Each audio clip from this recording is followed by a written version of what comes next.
அனைவருக்கும் வணக்கம். நான் சொல்ற செய்தி உண்மையா இருக்கும் பட்சத்துல இதை லைக் பண்ணுங்க, ஷேர் பண்ணுங்க. இல்ல இவர் பொய் தான் சொல்லுவாங்க அப்படின்னா ஸ்கிப் பண்ணிட்டு போயிட்டே இருங்க. அதை பத்தி எனக்கு கவலையே கிடையாது. ஏன்னா உண்மையான நிகழ்வை தான் உங்கள்ட்ட நான் சொல்ல போறேன். எடப்பாடி பழனிசாமி ஒரு உலகமகா நடிகர். அவருக்கு ஏன் இன்னும் ஒரு ஆஸ்கர் அவார்டு கொடுக்கல அப்படிங்கிறது என்னை போன்ற ஒரு ரசிகர்களுக்கு மிகப்பெரிய ஏமாற்றமா தான் இருக்கு.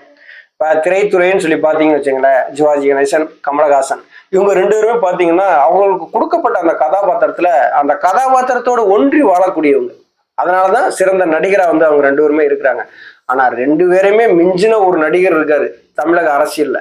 எடப்பாடி பழனிசாமி பிச்சு உதர்றாரு. அவர் மாதிரி ஒரு நடிகரை பார்க்கவே முடியாது. அரசியல்ங்கிற ஒரு படத்துல சுயநலம்ங்கிற அந்த கதாபாத்திரத்துல மனுஷன் அப்படியே ஒன்றி வாழ்ந்துட்டார். அவருக்கு ஏன் இன்னும் ஆஸ்கர் அவார்டு கொடுக்காம இருக்கிறாங்க? தயவு செய்து அவருக்கு ஒரு அவார்டு கொடுங்க. எங்க மாதிரி ரசிகர்கள்லாம் கொஞ்சம் சந்தோஷப்படுவோம் இல்லையா? அதை முதல்ல செய்யுங்க. எடப்பாடி பழனிசாமிக்கு அந்த ஜானகிங்கிற வார்த்தையை கெட்ட வார்த்தை மாதிரியே தெரியும். ஒவ்வொரு செய்தியாளர் சந்திப்புல அவர் என்ன சொல்லியிருக்காரு? ஜானகி அம்மானியில போட்டியிட்ட வெந்நீராடை நிர்மலாவுக்கு ஓபிஎஸ் சீஃப் பேஷண்டா வேலை செஞ்சாரு. இவர் எப்படி அம்மாவுக்கு விசுவாசமா இருக்க போறாருன்னு சொன்னாரா சொல்லலையா? தொடர்ந்து சொல்லிட்டே வர்றார். இந்த பொய்யை தொடர்ந்தே சொல்லிட்டு வந்தார். ஒரு நாள் ஐயா ஓபிஎஸ் அவங்களுக்கு பிடிச்சிக்கிட்டாங்க. நான் சீஃப் பேஷண்டா வேலை செய்யறேன்னு சொல்றீங்களா, அது முதல்ல நிரூபிங்க அப்படின்ட்டாங்க. எடப்பாடி பழனிசாமி இதுவரையிலும் நிரூபிக்கல. ஜானகிங்கிற வார்த்தை கெட்ட வார்த்தையா தெரிஞ்சதுன்னா ஏன் ஜானகி அவங்களுடைய சொத்துக்களை பூராத்தி இன்னைக்கு அனுபவிக்கணும்னு சொல்லி ஆசைப்படுறாரு எடப்பாடி பழனிசாமி?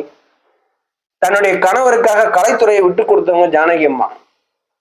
கட்சிக்கு ஒரு அலுவலகம் வேணுங்கிறதுக்காக தான் கலைத்துறை மூலம் சேர்த்து வச்ச சொத்துக்கு அந்த வாங்கின இடத்த விட்டு கொடுத்தாங்க. கட்சி இரண்டாகவே இருக்கக்கூடாதுங்கிறதுக்காக புரட்சி தலைவி அம்மா அவர்கள்ட்ட கட்சியை விட்டு கொடுத்தாங்க. இப்படி விட்டு கொடுக்கப்பட்ட ஒரு தலைவரை பார்த்து நீங்க ஜானகி அணியில வேலை செஞ்சீங்க, வெந்நீராடை நிர்மலாவுக்கு வேலை செஞ்சீங்க, இவங்க எப்படி அம்மாவுக்கு விசுவாசமா இருக்க போறோம்னு சொல்லி கேட்கலாமா? ஆனா அதிமுகவில் அனுபவிக்கிற சொத்துக்கள் யாரோட சொத்துக்கள்?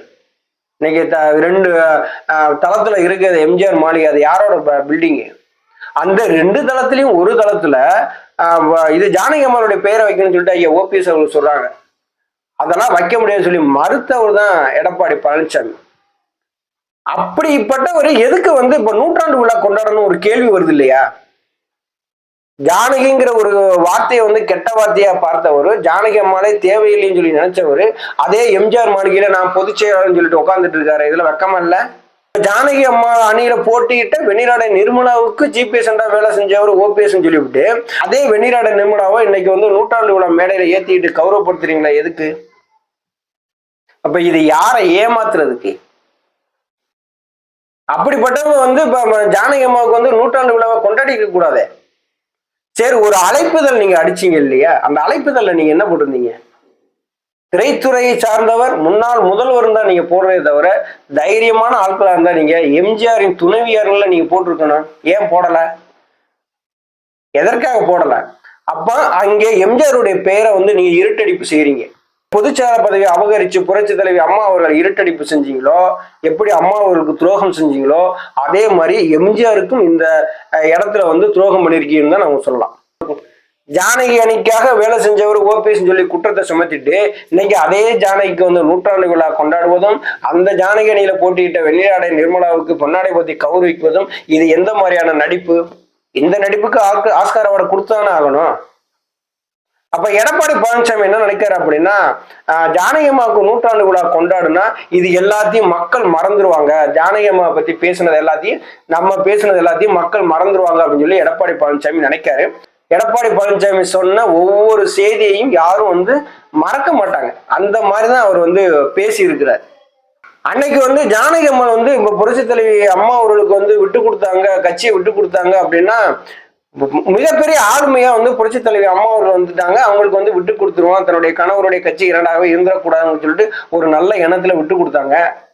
இன்னைக்கு எடப்பாடி பழனிசாமியிட்ட கொண்டு போய் அதிமுகவை விட்டு கொடுக்க எந்த தொண்டனும் விரும்ப மாட்டாங்கல்ல. எடப்பாடி பழனிசாமி பொதுச் செயலாளர் இருக்காருன்னா இந்த கட்சிக்காக அவர் செய்தது என்ன அப்படிங்கறது ஒரு கேள்வி எழுதுல. இல்ல இந்த கட்சியை தொடர் வெற்றிக்கு கொண்டு வந்தோம்னு சொல்லிட்டு ஏதாவது ஒண்ணு இருக்கா? தொடர்ந்து தோல்வி தானே. 10 தொடர் தோல்வியில கொடுத்துட்டு 11வது தோல்வியை தவிர்க்கிறதுக்காக விக்கிரவாண்டி இடைத்தேர்தலை புறக்கணித்த ஒரு ஆளுமை தான் எடப்பாடி பழனிசாமி. இது எல்லாருக்கும் தெரிந்ததுதான். ஈரோடு கிழக்கு இடைத்தேர்தலில் என் மக்கள் இருக்கிறாங்க, கொங்கு மண்டலத்தை என் மக்கள் இருக்கிறாங்க, என்னை காப்பாற்றிடுவாங்க, நான் தான் ஒரு ஆளுமைன்னு சொல்லிவிட்டு இரட்டை இலை சின்னத்தோட, அந்த இரட்டை இலை சின்னத்தையும் ஐயா ஓபிஎஸ் அவர்கள் விட்டு கொடுத்ததுனால அந்த சின்னத்தோட நின்று போட்டிட்டீங்க. என்ன நடந்துச்சு? கொங்கு மண்டலத்து மக்களே உங்களை நிராகரிச்சாங்க. 10 ரவுண்டு வரைக்கும் இது டெபாசிட் கிடைக்குமா கிடைக்காதாங்கிற ஒரு ஏக்கத்துல இருந்தவர் தானே எடப்பாடி பழனிசாமி.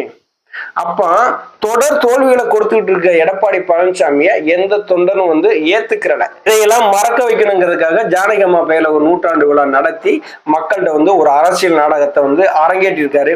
இந்த அரசியல் நாடகம் ரொம்ப நாளைக்கு நிலைக்காது. மக்கள் ஒவ்வொரு நாளும் எடப்பாடி பழனிசாமி நடிப்பை உத்து கவனிச்சுக்கிட்டே இருக்கான். இவர் எந்த மாதிரி பேசுறாரு, அன்னைக்கு எந்த மாதிரி பேசினாரு, இன்னைக்கு எந்த மாதிரி சொல்லிட்டு உத்து கவனிச்சுக்கிட்டு இருக்கிறான். கட்சி ஒன்று சேர்ந்தா மக்களுக்கும் நல்லது, நாட்டுக்கும் நல்லது. நன்றி, வணக்கம்.